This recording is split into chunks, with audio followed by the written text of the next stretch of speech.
Hello. Thanks for listening to Climate Workers Anonymous. This is the host, Ross Kenyon. I am a climate worker, similar to you probably. If this is your first time listening to this show, thanks for tuning in.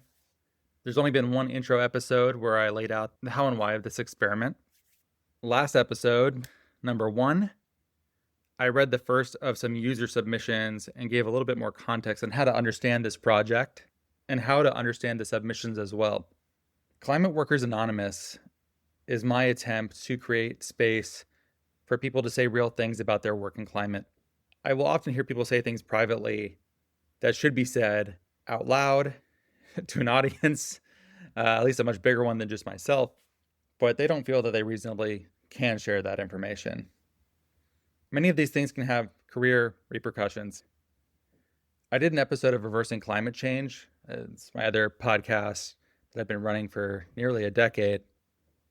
I made an episode a few months ago called When Bad Companies Buy Good Carbon Removal. And I was obsessed with this question of, are carbon markets a club for saints or a hospital for sinners? The implication being that the work in carbon is not to cozy up with those who are already doing really amazing work. The work is to be out there with those who aren't doing the work and need to be, and that often means breaking bread with people that maybe we don't have the warmest feelings about. Those are the people who need this the most. I think that's a beautiful way of understanding religious life of basically any denomination that you choose. I think it's a really beautiful idea. Is it true for carbon markets? And I made this whole episode and I didn't name a single company that I considered to be bad in it. At least part of which is because any of those companies could become customers of carbon dioxide removal credits. And it would be really hard if I had gotten close to landing a desirable position only for an employer to say, well, you've sort of alienated a rather big potential customer or active customer of ours. So we're just going to go with someone who's maybe a little bit safer, more palatable. There's something about that I find to be corrupting. It means that so many of us are in a position to prioritize personal or corporate collective success over moral judgment.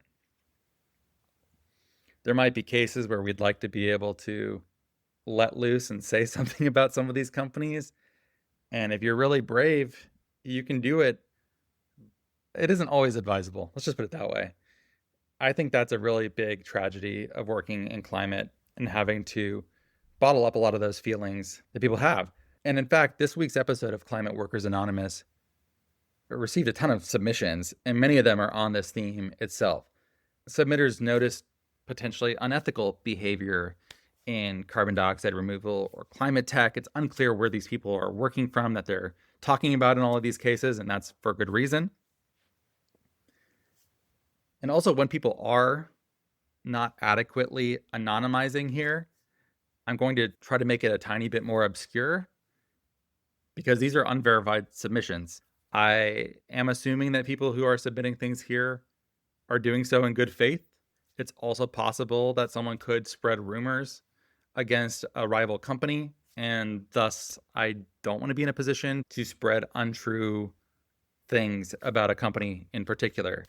So in some of these cases, I'm going to have to make some amount of editorial judgment on what is appropriate and what is not. I don't have some fully exhaustive system of how this will work, but I am going to use my judgment here to make sure that for things that are a little bit too specific, they are altered to be general enough where I feel comfortable speaking about it. This will likely not please everyone. If you are listening to this show or reading it on Substack and you see that your submission was changed in some way, I do apologize, but I do believe it's for the best. And it is a value of mine to try to get to as close to what you are telling me as possible, while also respecting some of the ethical parts of this. I will do my best to try to find the right way to do that.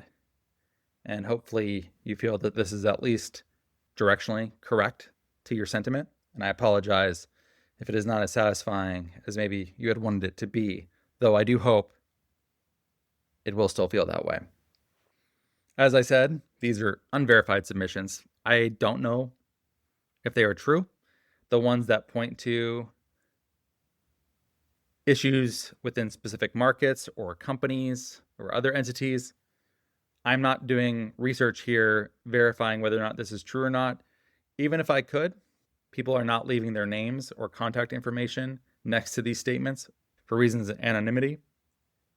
So I couldn't follow up for research even if I had wanted to, but also I don't want to be engaged in that type of discernment. My job here is to report within ethical bounds what has been submitted, because the goal of this, as I had mentioned, is for this to feel like post-secret for climate. I'm trying to keep this on the level of feeling. This is not meant to be investigative journalism. There are very talented people who do that work.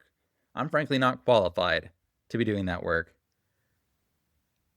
I was joking around with a friend before I started this of I had just rewatched All the President's Men with Robert Redford and Dustin Hoffman breaking the Watergate case at the Washington Post. And the editors keep harrying them for, get another source. You need 2 sources in order for us to print that. And that is not what I'm doing here. I can't, this is not journalism. This is something else. This is a feelings-based project. And it's different from investigative journalism because the painful part of working in climate is that one will often see these things, will hear rumors about various types of behavior, and it's one of those things that you just basically have to carry around by yourself, or maybe at the happy hour at the end of the conference, someone lets loose that this thing is bothering them and they're worrying about the potential impact on a field that we desperately care so much about. I'm going to now start reading, once again, these unverified submissions from the world at large. Thank you for sending them, by the way. Really cool. Really made me think. And they're from so many different angles. If you're listening to this, you'd like to contribute your own thoughts, your own experiences, feelings, hopes, fears, you can submit them at the link in the show notes. It's a tally survey. You can also email a Proton Mail email. I prefer you use the tally, though. I think it's more sufficiently anonymizing. I cannot guarantee perfect anonymity. Do not submit anything that you would not want to be revealed.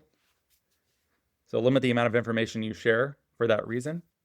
And okay, here we go. We have a bunch of submissions today.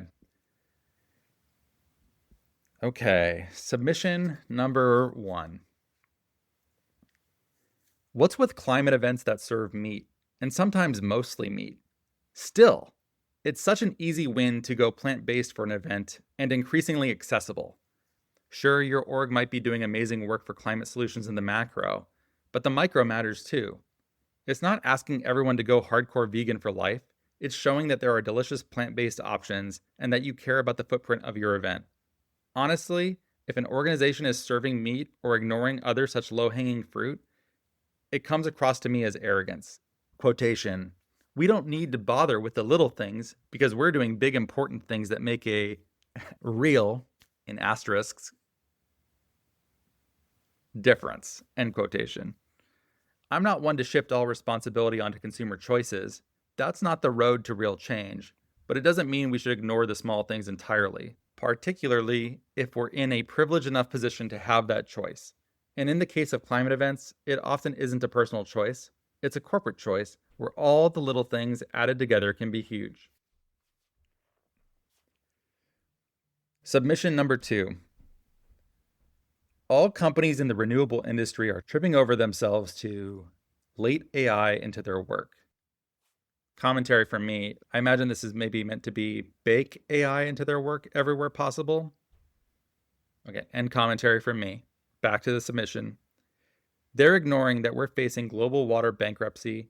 Gas turbines are being used to get data centers online as fast as possible. AI lobbyists are saying we need to abandon climate goals in order to achieve quote-unquote supremacy.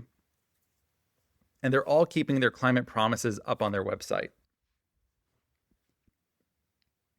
Submission 3. I'm pretty sure the company I work at is going to fail and that the founder is in denial about it. Submission 4. I started taking antidepressants in part due to how bad things are in climate.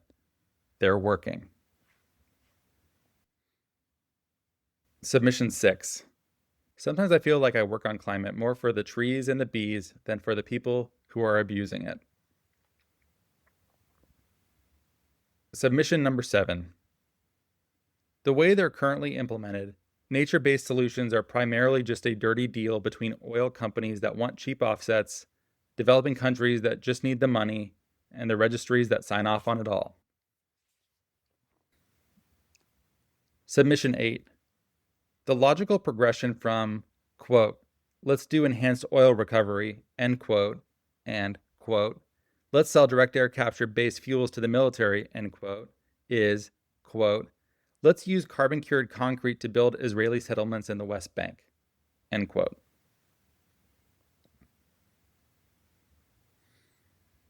Submission 9. I've participated in projects that wanted to push non-existent carbon dioxide removal credits onto the market. It's all too easy for the allegedly utilitarian logic of, quote, this is a one-off thing we need to do to survive, which will make the climate better off in the long run, end quote, is quite tempting, but ultimately insidious and corrupting. Do your due diligence, folks. I think this is submission 10. I'm sort of losing track because there's so many. I need to number these better in the future. Submission 10.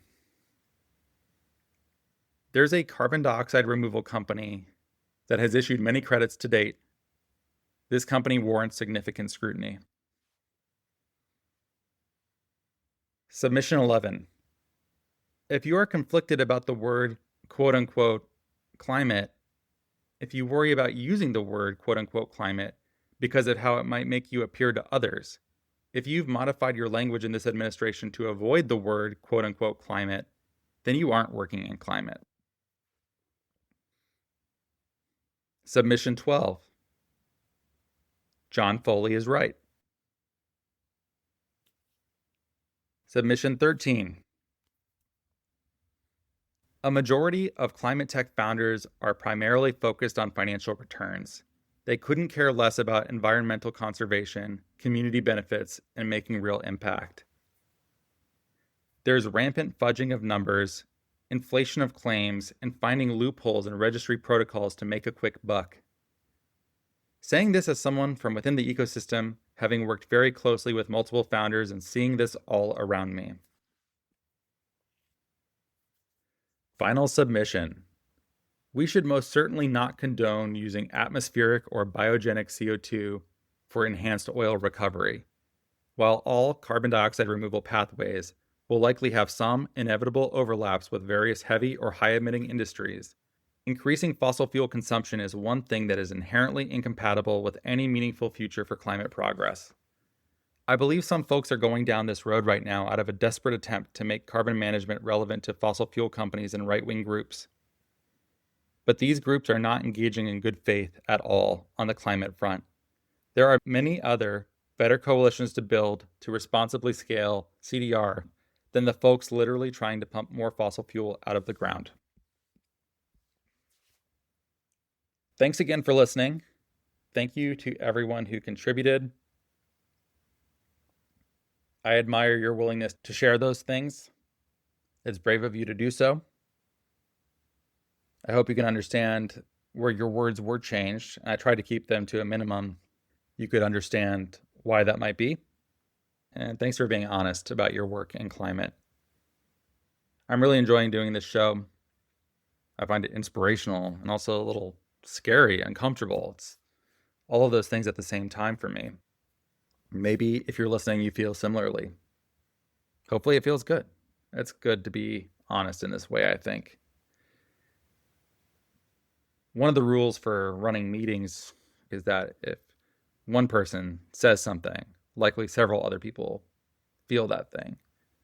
It would not surprise me if some people heard these words and thought, yeah, I've had this inchoate feeling in me for a long time and I've never quite known how to say it.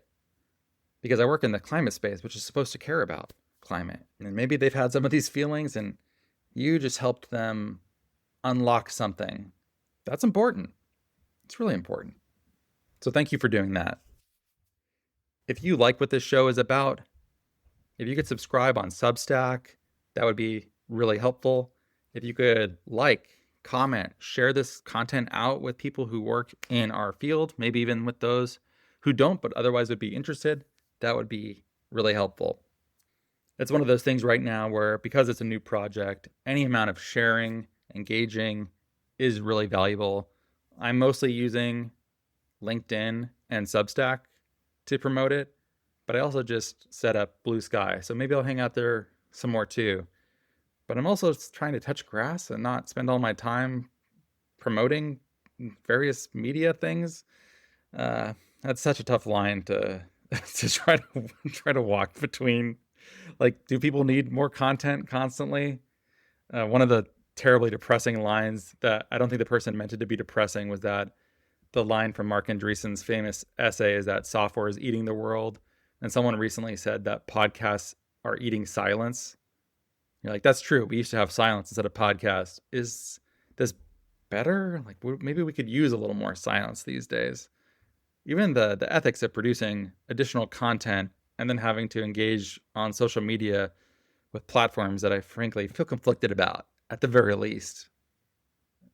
But I would very much appreciate you subscribing on Substack, sharing this with people who would care about it. Continue to submit. I'll put the link in the show notes if you'd like to submit your own stories or feelings here.